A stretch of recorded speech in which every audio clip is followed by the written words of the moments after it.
The Wrong Side of Midnight, Chronicles of a King by Damien Jenkins. This book is a work of fiction. Names, characters, places, and incidents are the product of the author's imagination and are used fictitiously. Any resemblance to actual events, locales, or persons, living or dead, is completely coincidental. Prologue. No weapon formed against me shall prosper. 11:34 p.m. Holman Correctional Facility, Death Row Wing, Atmore, Alabama. Many people, I'm sure, have wondered what it would be like to know the exact day and time they were going to die. But would it even make a difference? Is there anything at all a mere man could do to alter the fate already predestined by God, even before we were conceived in the womb? I guess that's why they say, knowing is half the battle. Well, today is my day. In exactly 26 minutes, the state of Alabama plans to inject a fatal dose of drugs into my veins to execute me for a crime that I honestly had no part in. I fear no man but God, I repeat aloud as they lead me to the execution chambers. I repeat those words as I walk slowly, with my head held high, like the king that I am. "Move it, Mr. King," said one of the guards that surrounded me on what is supposed to be my final walk. It wasn't until they had me strapped down on the table with an IV in my arm that I began to reflect back on my life and the long road that led me to this day. At age 38, I had seen and done more than most people would in 2 lifetimes and lived a life fit for a king. I conquered death twice already and turned a life of hopelessness into one filled with riches, fame, and notoriety. But at that moment, as I looked through the glass at the faces of those waiting to witness my death, none of that was worth anything. With just 10 minutes left and no word on my appeal, the viewing room was packed with people anxious to see me die, some of whom I once considered family. I was all alone on what is supposed to be my last day on earth, and the governor had until midnight to stop my execution. Otherwise, I would be put to death for the murder of my best friend, a man who'd been like a brother to me since the age of 10.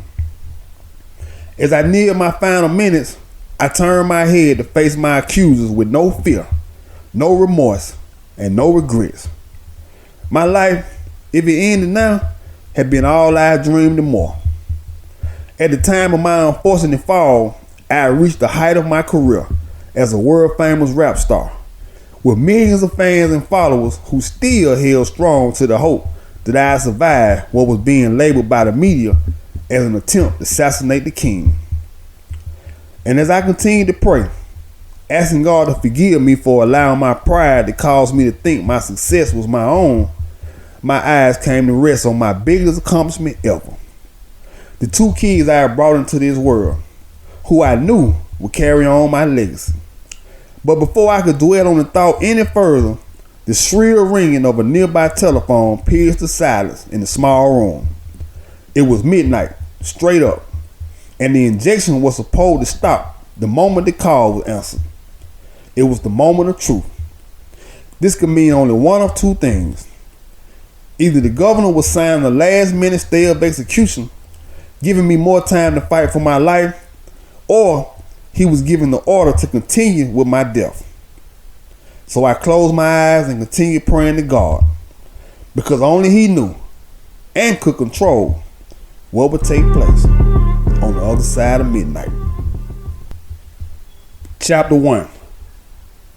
She gave birth to a son, and they named him Solomon, and the Lord loved him. 2 Samuel chapter 12, verse 24. December 31st, 1976, Birmingham, Alabama. 18-year-old Rashida King was a heroin addict who couldn't stop using, even while she was pregnant. It was the last day of 1976, and Rashida lay naked and unconscious in the middle of the bed in a tiny 1-bedroom apartment that she shared with her boyfriend.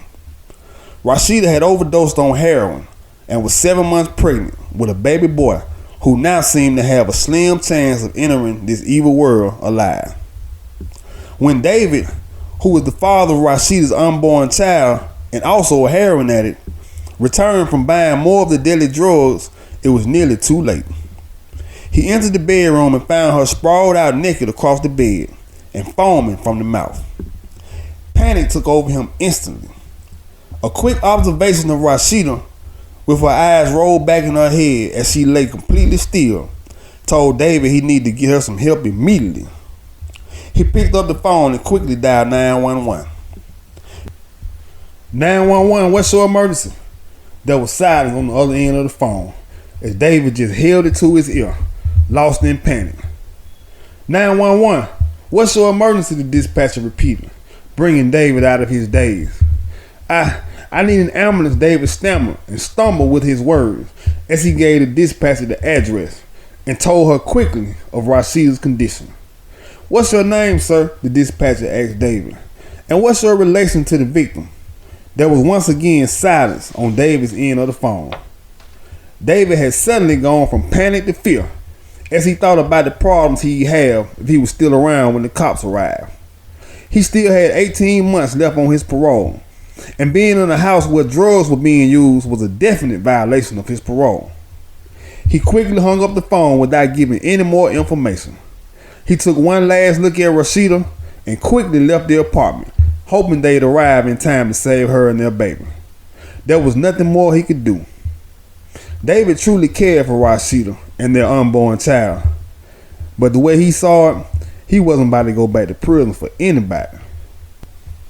David Mitchell was one confused young man.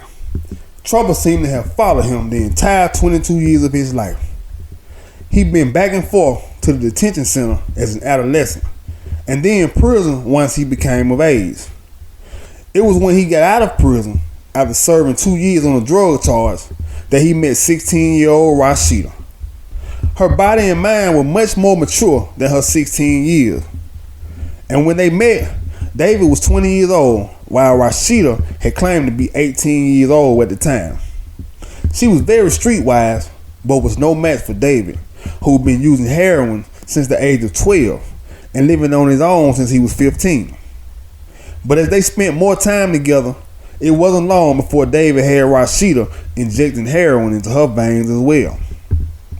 During the 2 years they were together, David and Rashida had done all sorts of things to support their habit, and they loved each other in a crazy, dope fiend kind of way. But close to the end of their relationship, Rashida had tried to break free from David, as well as the heroin, but both addictions were just too hard for her to shake. So even as Rashida was pregnant, she still couldn't shake the temptation of the powerful drug that seemed to bring a calmness over her that she'd never felt before. And no matter how hard she tried, Rashida just could not break free.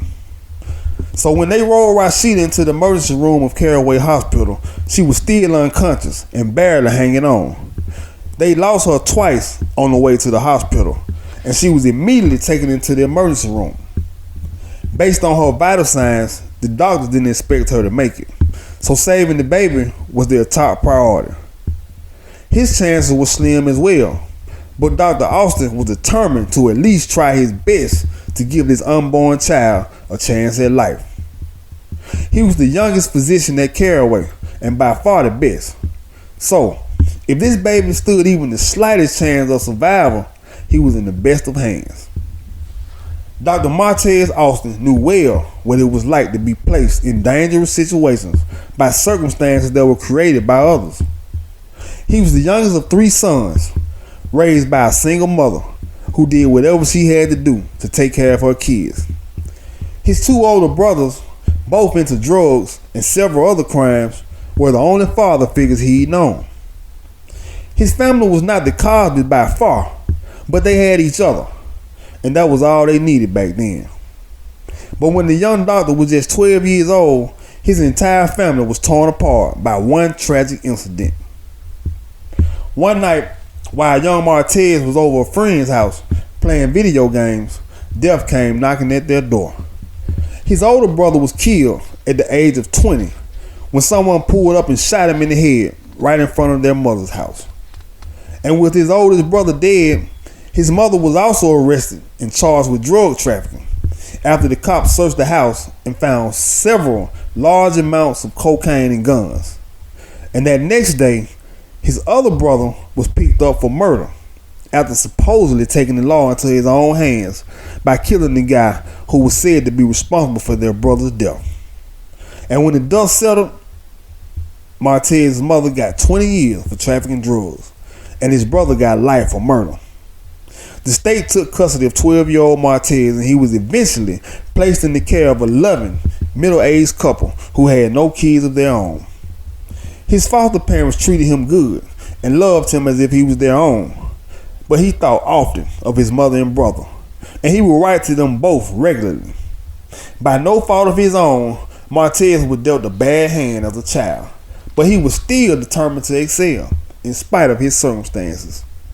He made almost perfect grades, graduated, and went on to study medicine. After completing his studies, he went back to reside in his hometown of Birmingham, Alabama, as one of the youngest and best doctors in the city. But no amount of success could take away the loss he felt back then. He often thought back on that fateful night, and once he accepted the fact that at 12 years old, there had been nothing he could have done to change fate. He focused his energy and time into saving as many lives as he could. And now, he was praying silently for the ability to save one more life. "It's a boy," one of the nurse assistants said as the small, fragile-looking baby was removed from his mother's stomach. "Yeah, and he ain't breathing," the doctor replied. "We need to start CPR immediately. Get him started on some oxygen, and let's get him ventilated." Dr. Austin seemed frantic as he barked orders with his mind on nothing but saving the child. "What about the mother?" asked the nurse standing close by. "Her blood pressure and pulse rate are almost non-existent." "We'll do what we can for the mother," the doctor replied. "But we need to try and save this child first." As a man of God, Dr. Austin didn't feel it was right for this innocent child to die for the sins of his mother. But he was a man of compassion as well, so they worked on mother and child simultaneously. And after what seemed like forever, Dr. Austin was exhausted, both physically and mentally. He'd done all he could for the baby, but his little heart just refused to beat. The child was gone before he'd even arrived. So with the child no longer in the fight, they gave their all to trying to save the mother. "It's always the innocent who perish," the doctor thought to himself, feeling defeated. Dr. Austin said a final prayer for this child who would never know evil. He covered the child's body with a sheet and was walking away to assist with the mother when he heard a noise that he knew he shouldn't be hearing. He stopped in his tracks, turned around, and saw that the baby's heart monitor was now beeping and alive with activity.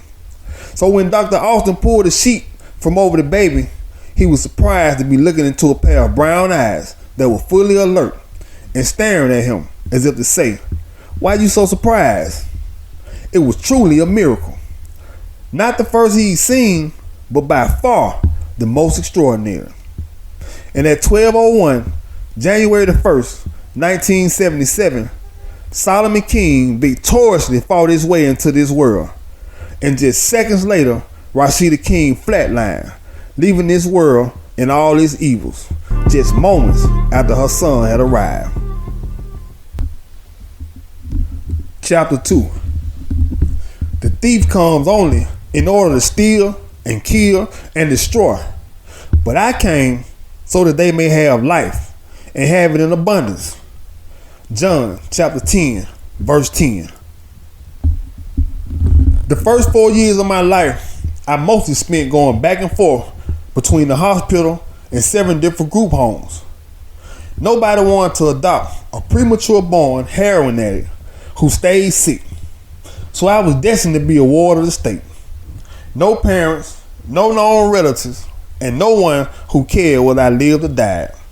But I fought like a true soldier, with underdeveloped lungs and several other health issues that made my survival a real challenge. But since I'm the one telling this story, I guess there really is no question as to the outcome of that battle. By the time I turned 6, my lungs had developed enough to do what they were meant to do, and the doctors were becoming more optimistic about my future.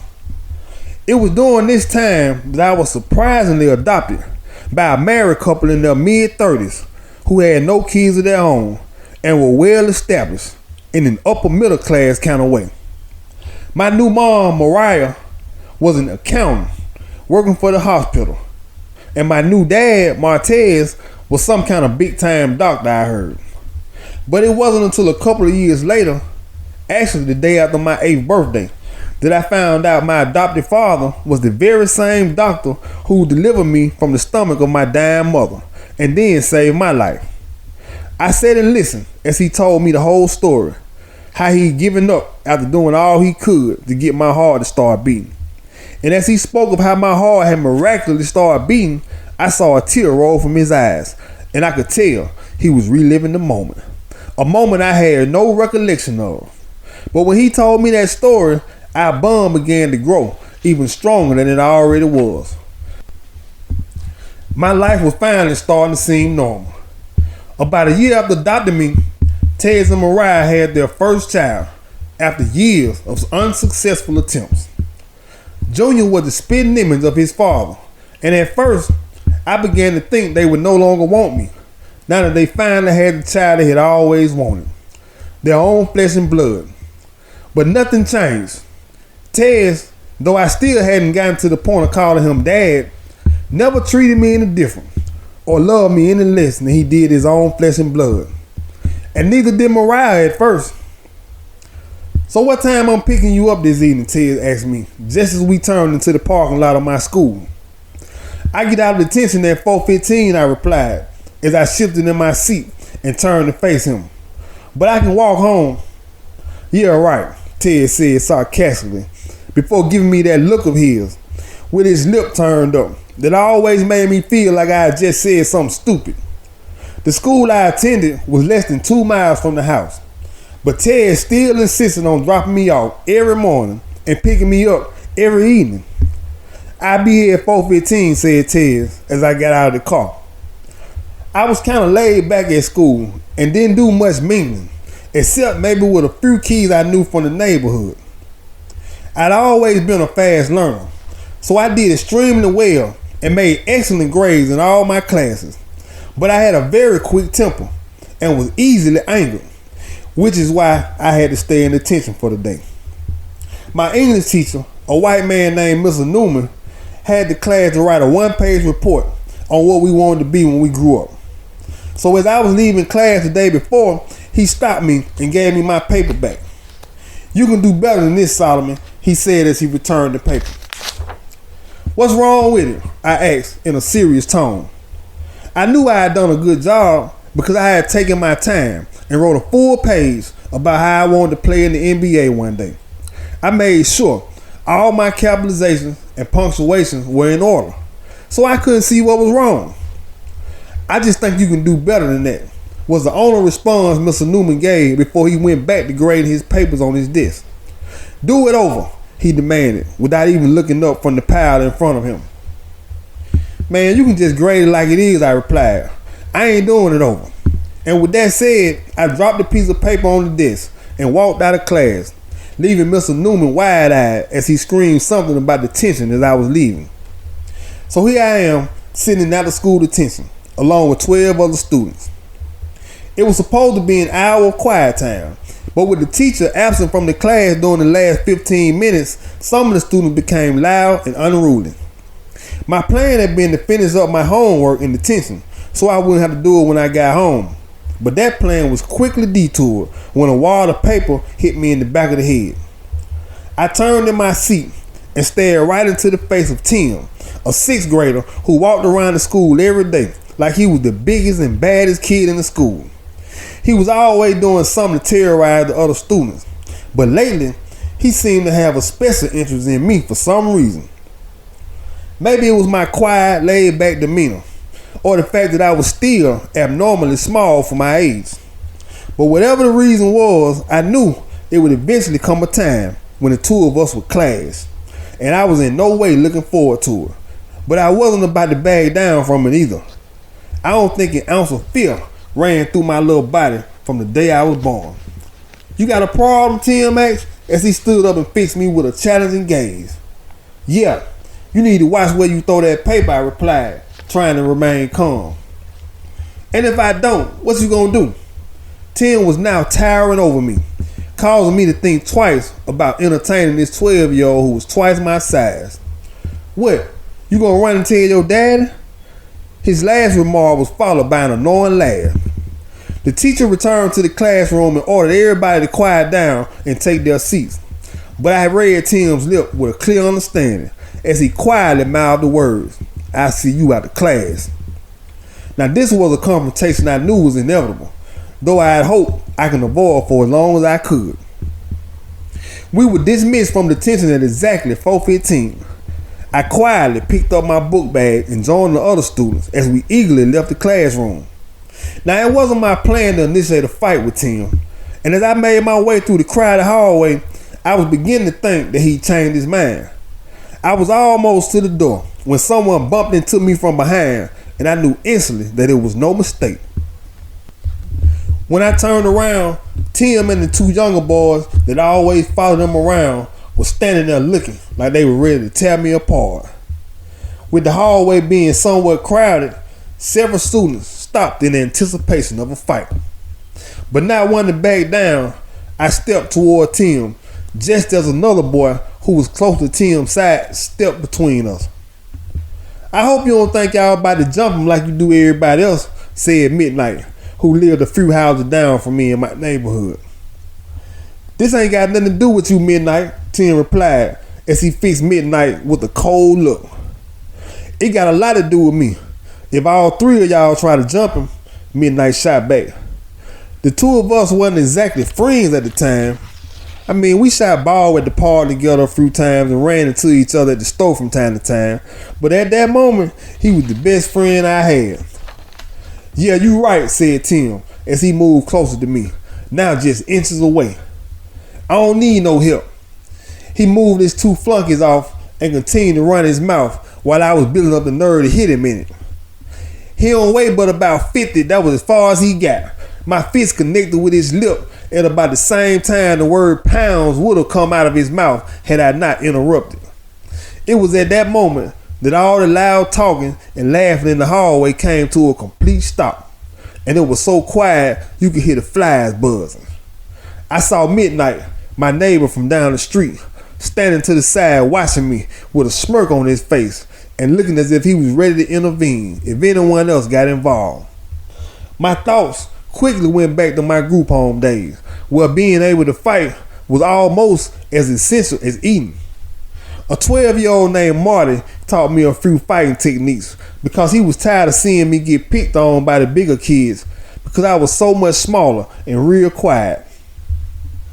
I learned something from Marty back then that I took to heart and lived by for many years. He told me this: if you get a person off balance with the first punch, don't let up. When you get them down, you finish them. So, without allowing Tim to regain his bearings, I followed up with a hard kick to the groin, doubling him over. I think it was on that day that I first discovered just how much anger and rage had been bottled up inside me. I was completely zoned out. And as Tim tried to stand, he was met with another blow that split his lip and my knuckles simultaneously. I felt the pain instantly as it seemed to shoot from my tiny hand straight up my arm, and I had no intention of letting up until I heard a woman's voice yell for us to stop. But with so many students crowded around, Miss Anderson, the school principal, couldn't get a close view of what was going on. And before anyone knew it, I slipped through the crowd and disappeared, leaving Tim standing there with blood running from his mouth and a small cut beneath his eye. Chapter 3. A wise son brings joy to his father, but a foolish son brings grief to his mother. Proverbs chapter 10, verse 1. At age 12, I had gone through an amazing growth spurt. Where before I'd been abnormally much smaller than the other kids my age, I was now pretty much caught up. I was already 5'5", which is tall for a 12-year-old, and was now weighing about 140 pounds. By now, I've been living with Tez and Mariah a little over 6 years, and I was happy to be a part of their family. Me and my little brother Junior was close, and whenever he wasn't playing video games, he would follow me around everywhere. Tez had quit his job at the hospital and started his own private clinic, making a lot more money. And Mariah was now 4 months pregnant with their second child, still giving me as much hell as before. But at this point, my young mind was taking in everything in my surroundings and soaking up as much as I could. I was suddenly becoming more aware of my environment and realizing that there was a lot I hadn't seen while being sheltered under Mariah's wing of protection and Tez's watchful eye. I had become more sociable and active with the other kids in my neighborhood and at school, and was quick to see how different most of their lifestyles and family situations were from mine. It was like I had just eaten from the forbidden tree of knowledge, and my eyes were suddenly open to good and evil. "Boy, I know you're not going out this house without a coat on," Mariah screamed from the living room as I had just passed the doorway on my way to the front door. "It ain't even cold outside," I replied as I stopped in my tracks, hand about to grab the doorknob. I knew from experience that trying to go against Mariah was a losing battle, so I simply turned and without another word headed back to my room to grab a coat. "It's not cold outside," I heard Mariah say behind me. "I know they teaching you how to use proper grammar at school," she added. Mariah was always correcting me on how I talk, so I was used to it and had long ago learned to go with the flow. I quickly went and got a coat from my room, slipped it on, and made my way back through the living room. "And don't let the street lights catch you out there," Mariah said, without even looking away from the soap opera she was watching on TV. "I won't," I replied as I continued on toward the front door. One thing I would never do again is stay outside after the street light came on.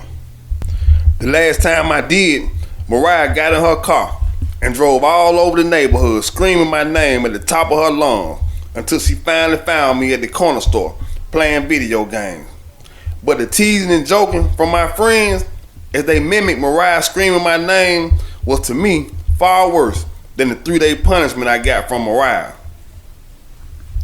The sun was shining bright this Friday afternoon, just 3 days before our Christmas break ended and we were to return to school. There was still a slight chill, and I was already starting to feel it penetrate the lightweight Oakland A's starter jacket I had thrown on before leaving the house. As I made my way down the quiet street, I noticed a few of the older neighbors sitting on their porches, the same as they would on any other sunny day. I continued on down 15th Court until I got to a house on the corner where my friend Midnight lived with his mother and 2 older brothers. Midnight's house was the spot where some of the older guys would hang out during the day.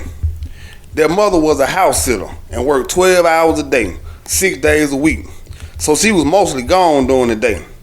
But even when she was home, their mom seemed to be cool with it and didn't mind them being on the porch drinking and smoking. And if you catch her on a good day, in a good mood, you probably catch Miss Josephine sitting out on the porch taking a few totes herself. "What up, little man?" said Midnight's oldest brother Ken as he walked past me to go talk to a nervous looking old man standing on the other side of the fence wearing oil-stained work clothes. "What up, Ken?" I replied as I watched him knocking ash from the end of the Newport he was smoking. Just as I stepped up on the porch to join Midnight, I caught a glimpse of Ken out of the corner of my eye as something had changed hands swiftly between him and the older man.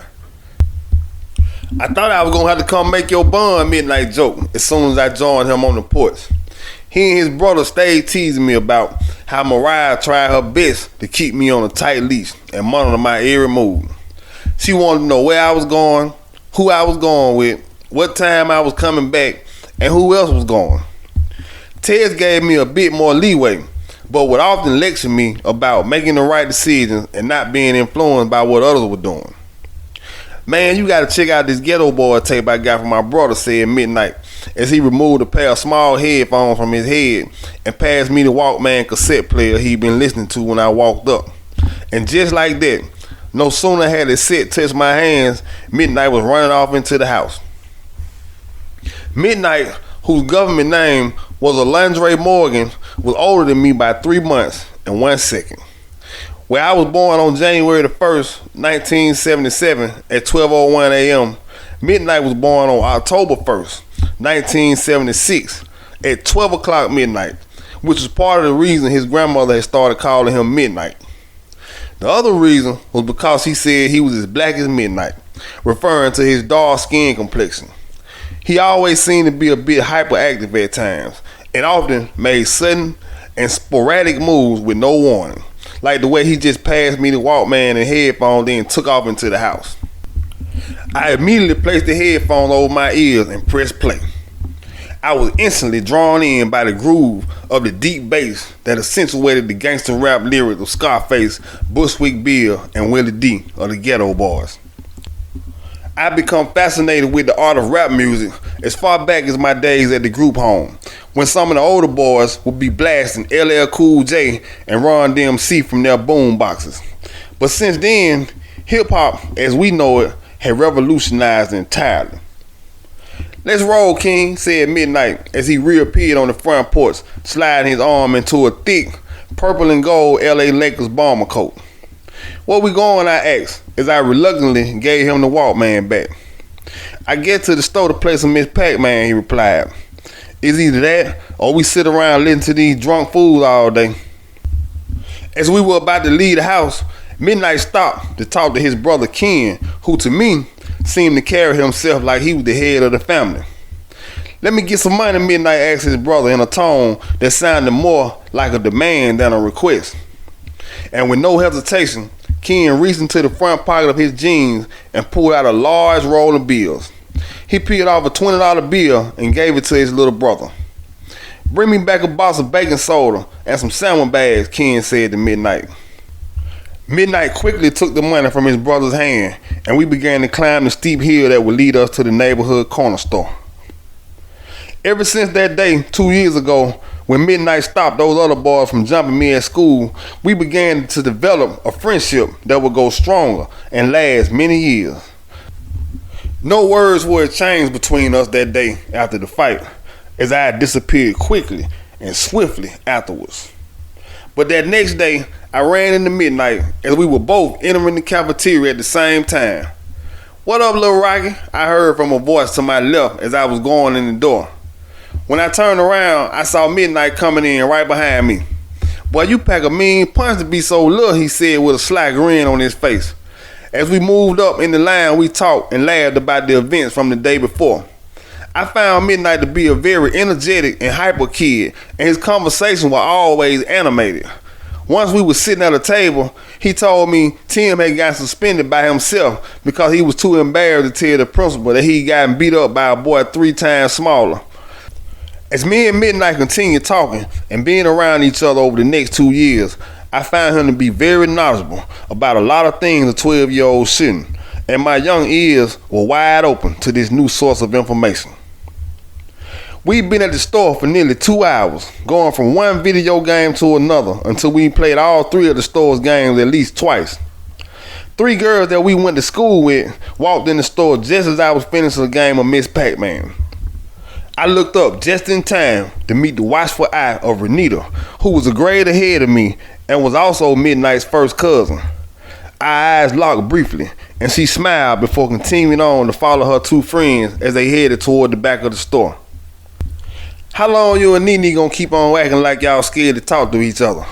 Midnight said as he just finished the game of Galactica and was sliding another quarter in for a new game when he looked over at me as if he was awaiting a response. "I got time for one more game of pinball," I said, completely ignoring his question. Of course, I had a crush on Renita, and I knew she did as well. But for some reason, neither one of us had built up the nerve to try to say anything to the other. Renita was a pretty girl with a slim frame that had yet to fill out like the other girls she hung out with. She was quiet and didn't really seem to fit in with the others, who were just the opposite. "Hey, King," I heard from a voice close behind me that sounded so sweet and melodic. I turned around expecting to see Renita, but was in no way disappointed when my eyes rested instead on her friend Tasha. She was leaning against the pinball machine and standing so close to me that I began to feel a sudden stirring inside of me that hadn't always been there. "Let me play," Tasha said playfully as she shoved me aside before I could respond. Tasha intentionally rubbed against me, and I could smell her feminine aroma as she handled the pinball machine like she knew what she was doing. Now, Tasha wasn't as old as Renita, but at 12 years old, her body was developing fast, and I couldn't help but notice that the large sweatshirt she was wearing didn't do much to hide the 2 mounds growing beneath. I can't lie, the hold Tasha had on me at that point was so strong, it would have taken nothing short of a bullet to the head to snap me out of it, and she openly flirted with me and rubbed her maturing body against mine. "Girl, come on, let's go," one of Tasha's friends called out to her just as she missed the ball and it sank into the hole.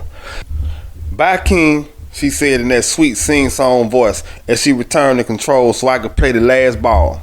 I went back to playing ping pong, but not before I caught the menacing look Renita shot in my direction on her way out the door. When we finally returned to Midnight's house, the sun was beginning to go down, which meant the street lights would be on soon.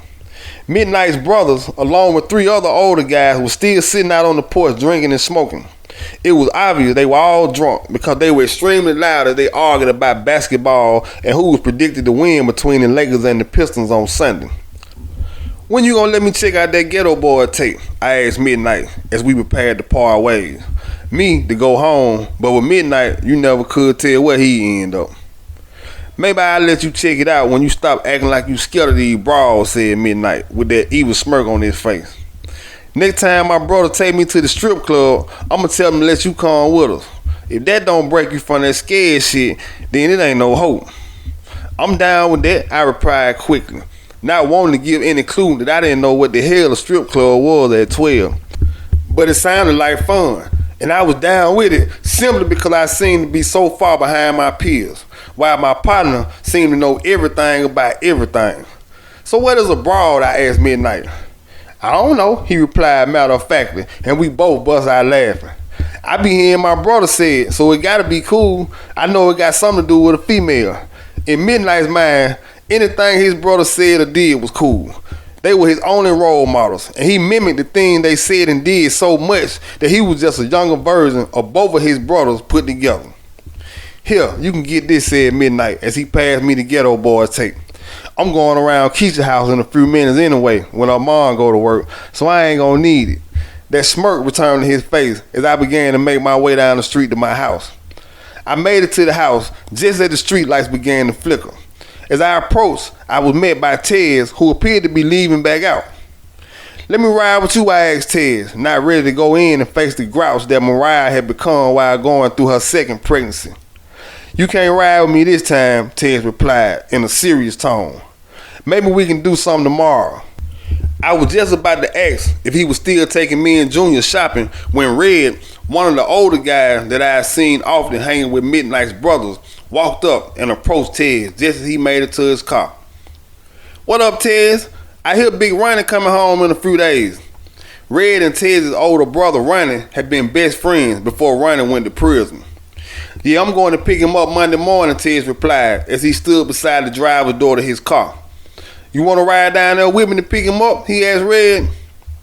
I left Tez and Red discussing their plans to go pick up Tez's brother Monday and went into the house where I found Mariah already asleep and my little brother sitting on the floor of my bedroom playing the video game.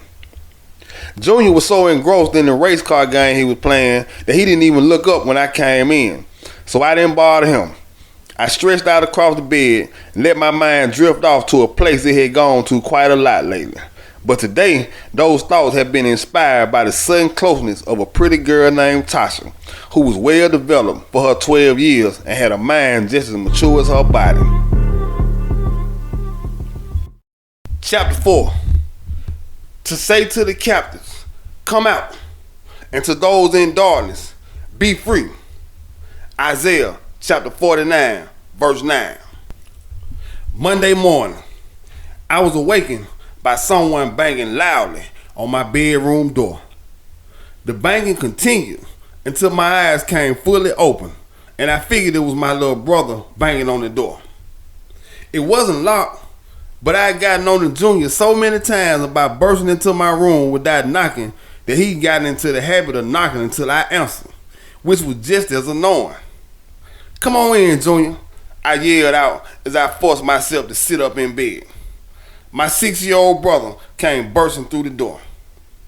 "Mama said get up and get ready for school," Junior said before leaving the room just as quickly as he'd come in. The clock beside my bed read 6:15 a.m., so I reluctantly got up to start getting ready for school. It wasn't that I didn't like school or didn't want to go, but being out 2 weeks straight had made me lazy, and I got used to sleeping until at least 10 on most mornings. But I could not complain at all, because my holiday break had ended perfect. Midnight's wisecrack about me being scared of these broads didn't sit well with me, and I got my chance to prove I wasn't scared the next day. I was with Midnight and Ray Ray. Ray Ray was another kid our age who lived on the next street over and hung out with us sometimes. We were on Ray Ray's front porch, and Midnight was teaching us how to shoot dice. If it stopped on 7, I win. He rolled the dice against the wall and they stopped on 7. "Put down some more money," Midnight said as he picked the dice up and prepared to roll again. "I'm broke, man," I said as I threw my hands up in defeat.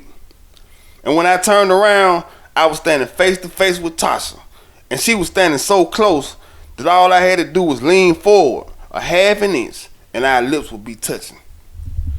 "You might as well go ahead and kiss me," I said sarcastically as Tasha fixed me with a Chatterton stare. And then she did just that. Before I could even react, I felt her soft lips on mine, and then she surprised me by slipping her tongue inside my mouth. The kiss only lasted about 15 seconds, but it felt like our lips had been locked together for hours. I regained my bearings. Then we stood and talked while she waited for her friend, who had disappeared with Midnight.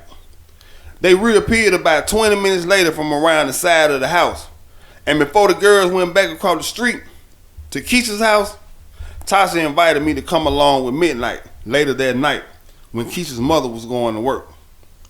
Or maybe it was more like a challenge that I accepted without hesitation and without thinking about how I was going to get out of the house after 10 p.m. at night. It wasn't as complicated as trying to escape from prison, though at times I did feel a bit in prison under Mariah's guard. Let her tell it, she was just trying to protect me from the evil she felt I would get exposed to in the streets. But Mariah and nobody else was going to keep me confined tonight. Tasha had me so worked up from earlier that I was willing to risk capital punishment to be with her. Fortunately, things seemed to just open up for me as if it was meant to be. Mariah was sound asleep at just a little after 10 p.m. and Tez wasn't far behind. So with my TV on just loud enough to be heard by someone on the other side of the door, I locked my door, sat on my bed, and waited a little while to make my move. My bedroom was way in the back of the house, so nobody heard a thing as I climbed out my window and quickly met up with Midnight in the alley. Now I won't go into much detail about what went on at Keisha's house that night after I snuck out. But I will say, thanks to all those X-rated movies we watched at Midnight's house from time to time, I was able to at least try and act like I knew what I was doing. But Tasha had more experience than me, and she knew instantly that it was my first time. But after that night, I began to have more confidence around the girls and was ready for another night with Tasha. I finished brushing my teeth, now done with my reminiscing, and went back to my room to get ready for school. Tez's older brother was coming home today after serving over 20 years in prison, and he'd taken the entire week off from work to help his brother get settled in. I didn't know a whole lot about Uncle Ronnie then. Tez was adamant about keeping his past buried as much as he could. I did know Tez had been going to visit him twice a month at the nearby St. Clair Correctional Facility for as long as I had been staying there, and that in itself told me they were close. I had also noted that when Tez returned from visiting his brother, he had almost seemed like a completely different person for the next few days. His mood was gloomy, and he stayed depressed. I can only imagine how it must have pulled at Tez's heart when he had to leave his brother behind at the end of their visit. But those days were over now. Tez had only to make this last trip to the prison. Only this time, he was bringing his big brother home with him. I left the house and met up with Midnight and a couple other boys our age for the walk to school, just as Tez and Red were leaving to go pick up Uncle Ronnie. It was 7:35 a.m. as Ronald Austin paced the floor in his tiny cell, sweating for the morning count to clear, meaning every inmate is accounted for. The count usually cleared within 30 minutes, but some days, one or two of the officers may miscount and cause them to have to recount all over again. And of all days, it had to be a recount on the day Ronnie was finally going free after more than 20 years. At 40 years old, Ronald Austin had been incarcerated since he was 18. He could have been out on parole after doing 15 years, but his prison record and the many disciplinaries was all the excuse they needed to set him off for 5 more years. As an 18-year-old who was confined with grown men who were murderers, kidnappers, and more, it was almost inevitable for Ronnie to soon develop the mentality of a beast. During Ronnie's first 10 years in prison, he had made a name for himself. He was constantly in fights, had even stabbed another inmate, and had spent most of that time confined to a one-man cell for 23 hours a day. The mental health doctors at the prison could not find any kind of medical or mental deficiencies that could explain his behavior. The best diagnosis they had was that he was just a young boy who was forced to be a man before it was his time. And then to add more to his already traumatic life, he gets thrown into a cage full of beasts and faced with the decision to either be eaten alive by the other beasts or become a beast himself. Ronnie had been denied parole twice because of his violent behavior while incarcerated, but he was now getting older and had calmed down quite a bit. He was now a lot slower to react, and things that had once set him off no longer bothered him. The thought of one day dying in prison began to develop a real serious determination to do whatever it took to get out of prison while he was still in good health. So, after being denied for parole the second time, he signed up for trade school and 18 months later received a degree in barbering. His main goal at that point was to decorate his prison profile with enough positive achievements to try and convince the parole board that he really was trying to change. He also took anger management and several other classes the prison had to offer. All he wanted was a certificate to show the parole board, because none of those classes would be of any use to Ronnie. He had his mind set on getting out and building an empire in which he would be his own boss and never have to lift a finger again in his life. He had close to 23 years to plan and strategize, and now the day had finally come for him to execute his plan. "What's on your mind, youngster?" Ronnie asked his young cellmate, who was quietly staring out the window. "Just thinking about how good it must feel to be getting out after 23 years, his cellmate replied. "Let's just hope you never have to find out," Ronnie told the younger boy. They had only been cellmates for 3 months, but Ronnie saw a lot of himself in the younger boy and had taken a liking to him. His name was Amp, and he was 24 years old and serving a mandatory 5-year sentence for selling crack cocaine to an undercover police officer.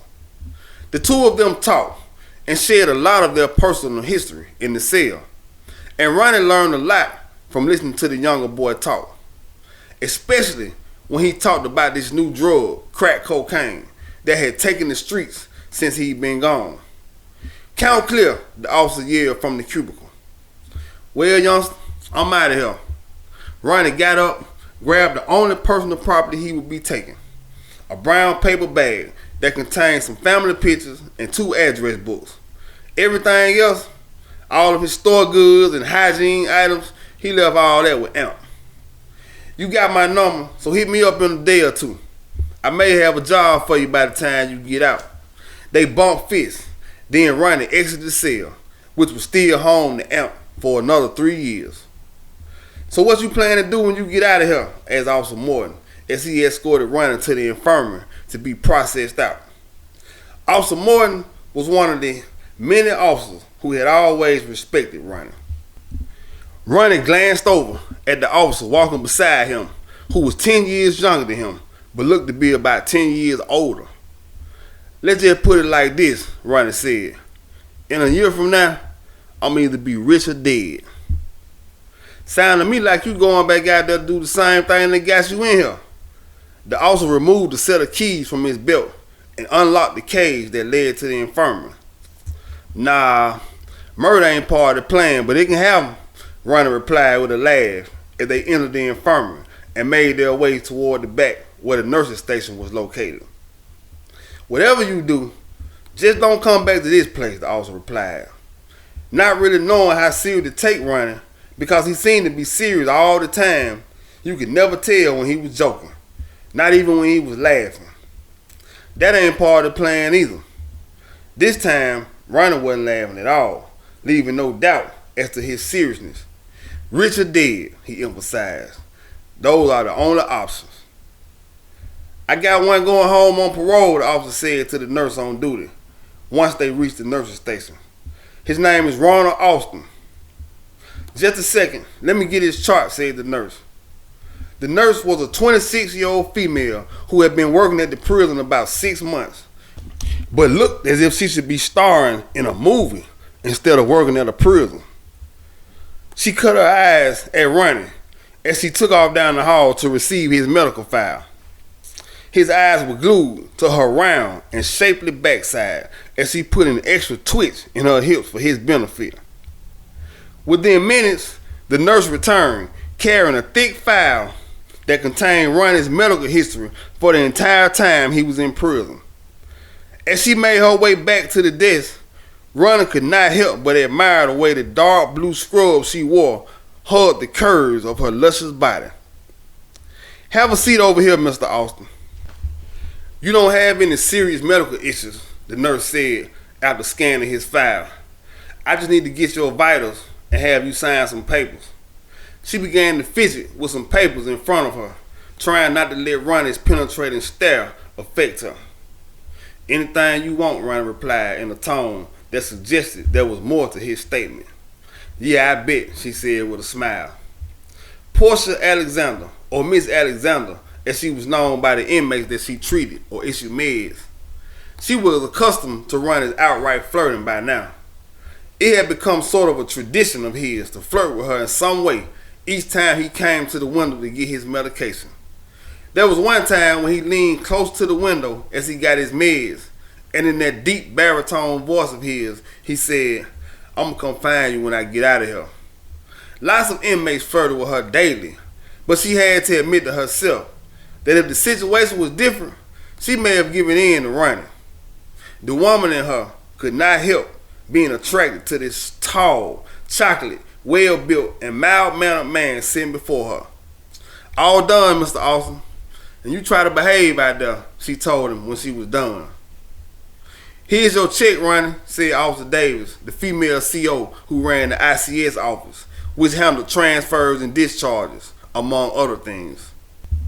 You had more money on your books than what I make in a year, she added. That's how it's supposed to be, Ronnie shot back as he took the check from her hand and quickly scanned the numbers to make sure they were correct. The amount of the check was $24,846.78. I guess that is a lot of money to have at one time in prison, but it's chump change to such a superb hustler like Ronnie, who lived and breathed to make every dollar turn into 5 or 6 more. Even being locked down at a maximum security prison could not keep Ronnie from finding a way to hustle. He quickly found a way of smuggling whatever he wanted inside the prison with the help of his partner Red, who kept him supplied from the outside, and a few money-hungry COs to make sure it made it inside. And within no time, Runner was quickly in his element and doing what he did best. So yeah, the little money that was in his prison account don't even scratch the surface of what was awaiting his release. But that chapter of his life was over. He had gotten everything prison had to offer and was now on his way to his real playing field. This time, he was equipped with a variety of tools, skills, and knowledge to execute his $1 million plan. Throughout his time in prison, Ronnie had read many books on a variety of subjects.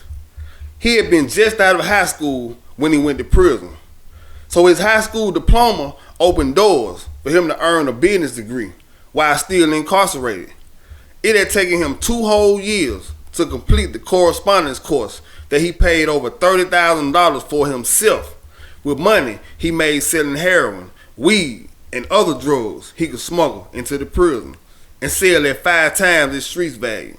So, to Ronnie, he felt he had all the tools necessary for success.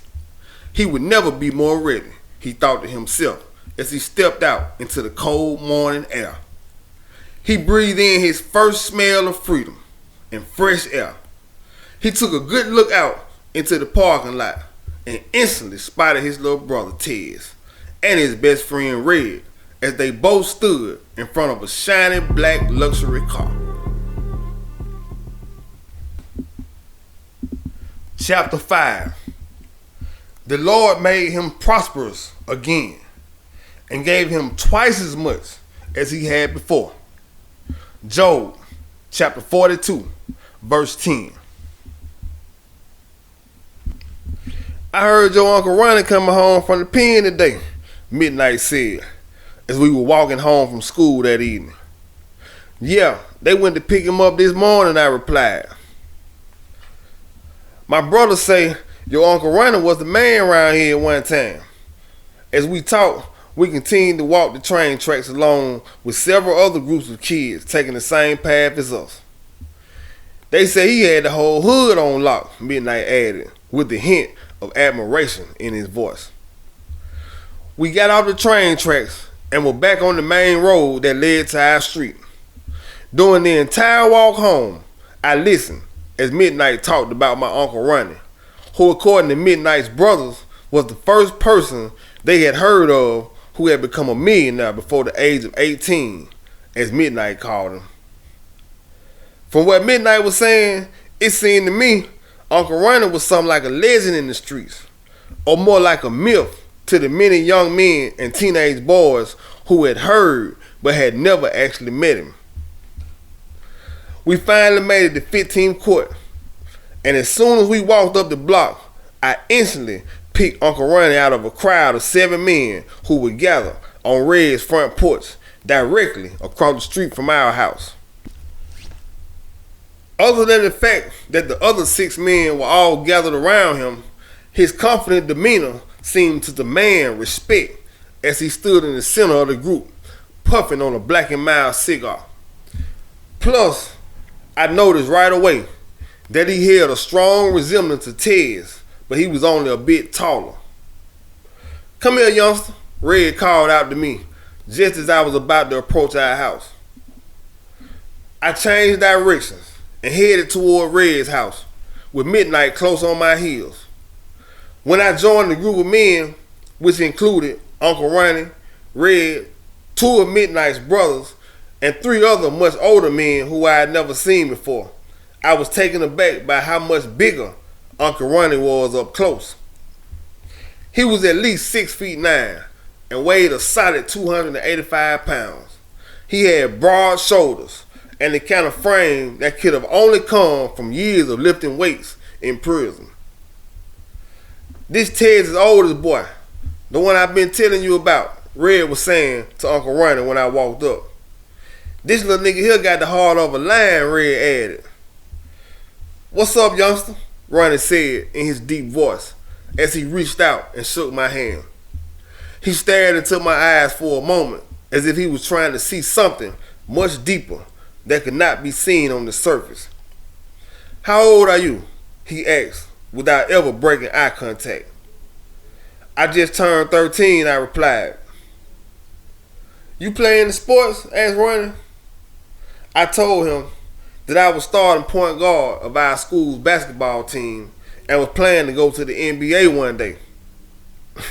That brought a slight smile to his face as he looked at Red and commented, "Straight from middle school to the NBA." Ronnie laughed again, and this time the other men joined in. My young mind did not know if I should be offended or just laugh myself, so I just silently stared back at him with a serious look on my face. "So, who is this?" he asked, switching his attention to Midnight, who had been silently standing beside me the whole time, looking at Uncle Ronnie with something like hero worship in his eyes. "That's my little brother," said Ken, Midnight's older brother. "You play ball too?" Uncle Ronnie asked Midnight. "Nah, I don't play ball. I just ball," replied Midnight in a tone that suggested that he was sure of himself. "Yeah, he be balling at my expense," Ken added, which got him as much laughter as I got. "I told you, these little niggas growing up too fast now," said Red, as he went into his pocket and pulled out a pack of Newports and shook one from the pack. "Just like that little crazy nigga across the street come over here a little while ago asking me if he can borrow a gun." "Who you talking about, Blinky?" asked Midnight as his facial expression changed quickly. "I guess that's what y'all call him," Red answered. "I'll be back," said Midnight as he hurried off the porch and took off across the street. I took off behind him just as Red was about to make another comment. "Them little niggas want to be gangsters so bad. Ain't no telling what they up to." His last sentence came out slurred, indicating that he had one too many drinks. We made it across the street and knocked on the front door of the old rundown house that Blinky lived in with his mother, who was hardly ever home. It wasn't even a full minute before Blinky came to the door and let us in. "What's going on?" asked Midnight as we followed Blinky into the house. "I heard you had some kind of run-in with them Smithfield niggas." "It ain't nothing I can't handle," Blinky replied. As he talked, his left eye began to twitch and blink involuntarily. Blinky had nerve damage in his left eye for where he'd been shot accidentally in the eye with a BB gun at the age of 7. The injury caused permanent damage to his left eye that caused it to sporadically blink, which is how he got the name Blinky. Ironically, it had been Midnight who had nearly shot the boy's eye out one day as they played with a BB gun. The two of them had been friends a long time, and about a year after the incident, Midnight began calling him Blinky, and the name stuck. But the only thing odd about him was the ever-twitching eye. But aside from that, he was cool to be around and seemed to have a never-ending loyalty to Midnight and vice versa. We followed Blinky to his bedroom as he told us about the incident at school earlier. He said it started when 2 8th graders were arguing in the line in the cafeteria, and one of them bumped into Blinky roughly, almost knocking him down. Though he may have seemed odd or even weird to some other students, as they often tease him, Blinky was by no means one to be pushed around. His imperfections put him at a disadvantage among most of his peers, and he went about as if he had a point to prove. And the fact that he sometimes stuttered, more so when he was upset, didn't help matters any. So as me and Midnight maneuvered around the dirty clothes scattered throughout Blinky's bedroom, he continued telling us what happened. As soon as he finished eating, Blinky left the cafeteria and stopped to use the restroom before heading to his next class. He quickly relieved himself, and when he exited the stall, he realized he was not alone. The same 2 boys who had been arguing and horseplaying in the line just moments ago, had joined him and were both staring at him as if they were contemplating his fate. But Blinky was ready and willing to stand his ground with both of them, win or lose, if that's what it came to. But as the two boys moved closer to Blinky, he began preparing himself to go into attack mode. But that was when one of the boys lifted his shirt, allowing Blinky to see the butt of the .38 revolver he had concealed. "You don't want none of this, little man," said the boy as his hand rested on the gun. "Take your little punk ass to class," said the other boy, as they both left the bathroom laughing. He may have been seen as weird by others, but he was far from a fool. "But I got something for their ass now," Blinky said as he lifted his mattress and retrieved a black revolver. "Where you get this from?" Midnight asked excitedly as he snatched the gun from Blinky's hand. Holding the gun in his left hand, Midnight began to just stare at the gun like he was mesmerized by the sheer power of the piece of steel he now held in his hand. "My mama boyfriend left it," Blinky replied as he took the gun back from Midnight. "I gotta get me one of these," said Midnight, who was sitting like a kid who had just gotten a new toy to play with. But this was one toy that was capable of causing a whole lot of damage in the wrong hands. And right now, it was definitely in the wrong hands. So later that night, we all sat down to a big dinner that Mariah had cooked, especially for Uncle Ronnie.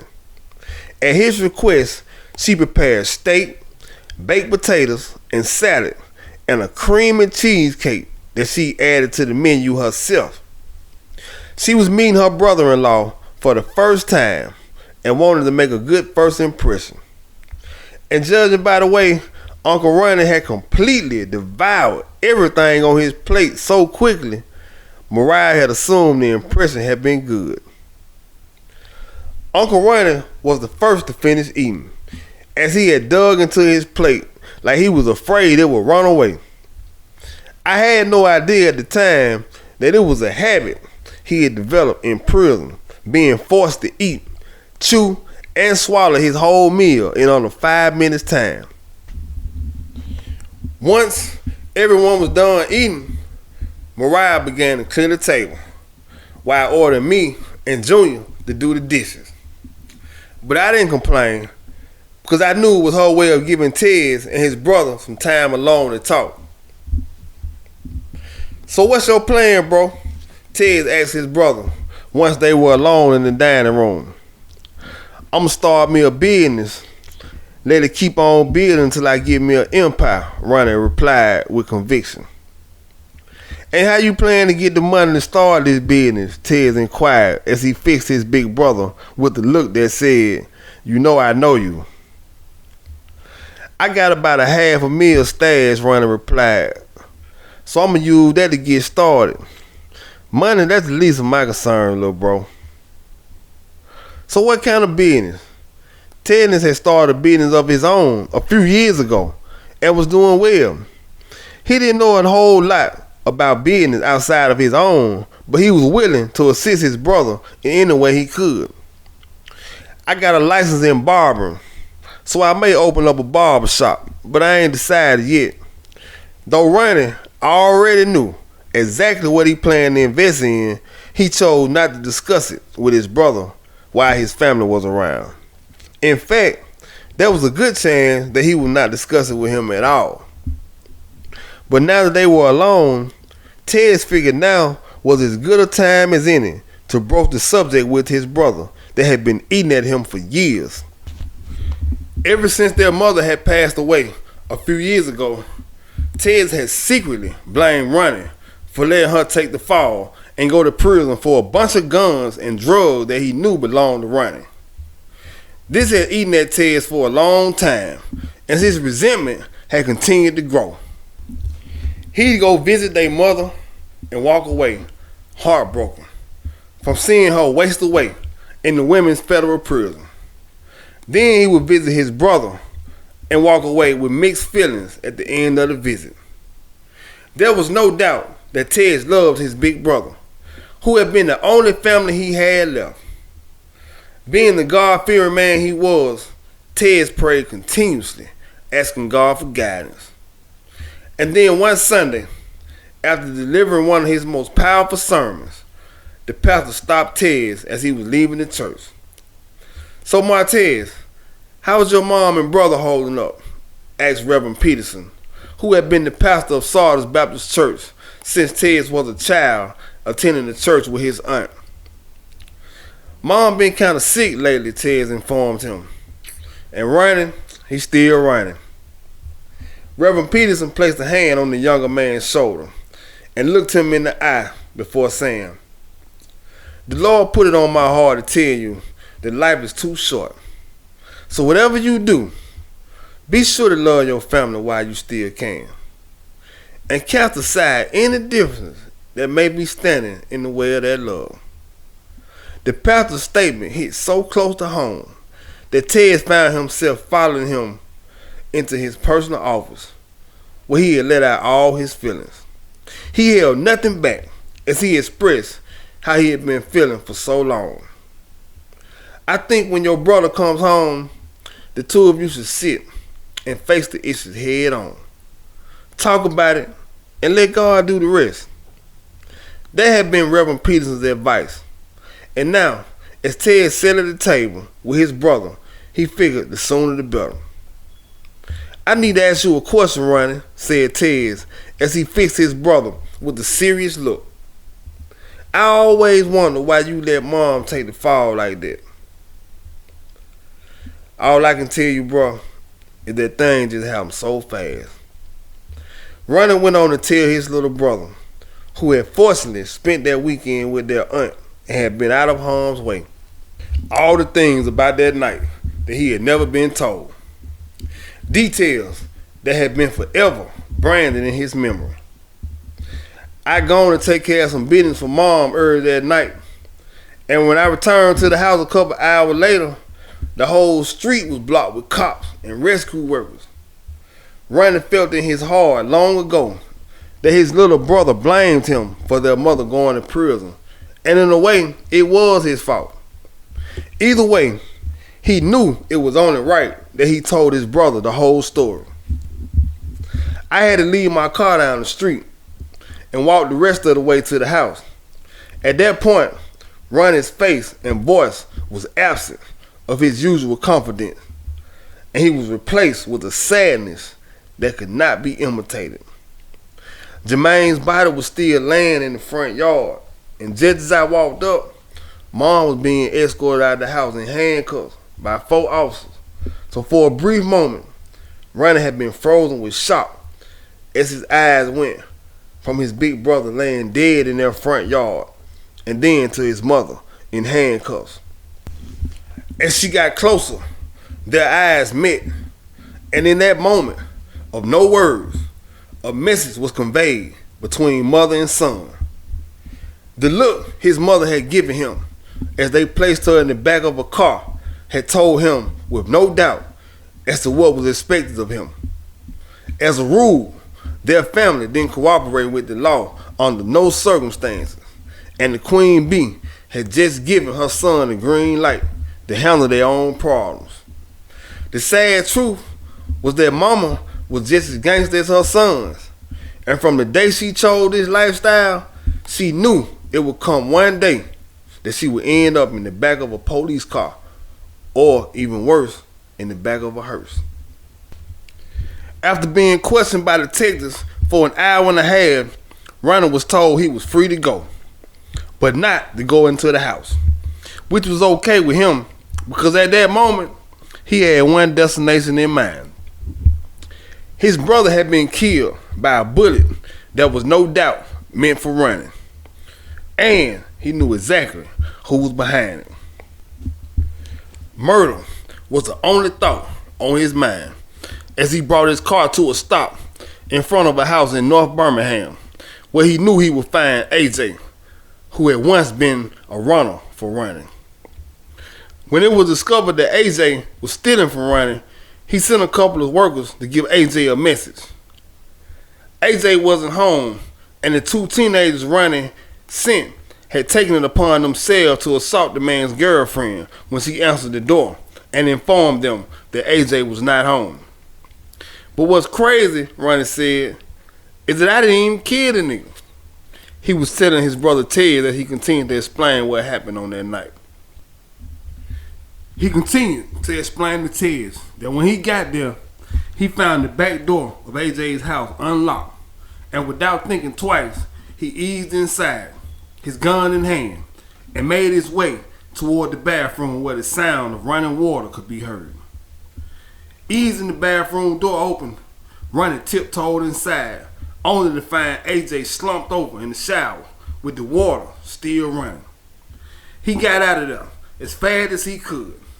The next day, Ronnie was picked up at his girlfriend's house and charged with AJ's murder. His fingerprints placed him at the scene, and the fact that AJ had become a suspect in his brother's murder was enough for a motive. So you know, I did 22 years in prison because I couldn't find the nerve to tell mama that I had failed and that somebody else had beat me to it. But what Ronnie did not mention was that he was almost certain he knew who would take AJ out, and it was the truth he would take to the grave. I want to show you something Ronnie said as he got up and quickly left the room. When he returned just seconds later, he had an envelope in his hand. This is the last letter that Mom wrote me before she passed. He held the envelope out to his brother, who at first just stared at it. "Read it," Ronnie urged as Ted finally took the letter. For a moment, Ted just stared at the piece of paper in his hand. His eyes rested on the date at the top of the page. June 24th, 1985. Less than a month before she died. She had only a year and a half left on her 20-year sentence, but she didn't live long enough to regain her freedom. Shantella Austin had died alone, locked away for a crime committed by her oldest son, and never getting the opportunity to see what had become of her youngest. A single tear made its way down his face as Ted began to read his mother's last words to his brother. He sat quietly and read the letter, which was quite similar to the one she had written to him on that same day. So with her last bit of strength, their mother had reached out to them both with the same wish. All she wanted was for her sons to do whatever it took to strengthen their bond, and she asked them to let nothing and nobody come between them, and to always be there for each other. So as Ted finished reading, he looked across at his brother, who had been studying him the entire time. "I'm glad we had this talk," Ted said to his brother, feeling as if a huge burden had just been lifted from his shoulders. "If there's anything I can do to help you get started, just let me know," he said sincerely. "You helped out enough when you got my house back," Ronnie replied. After their mother was convicted of drug trafficking, the house had been confiscated by the feds. It was eventually sold, and Ronnie had stressed to his brother from day one to do what he could to get the family house back. The opportunity arose years later when the house was foreclosed and soon thereafter put on the market. It nearly broke Ted and created strife in his marriage, but he still managed to secure a deal on the house that held so many memories, both good and bad. But Ted really had no idea just how much he had helped his brother, who had over $500,000 stashed in a wall in the basement of the house. And with that money, Ronnie was planning to build an empire, and the money he once made in the streets was nothing compared to the numbers he was already calculating in his mind.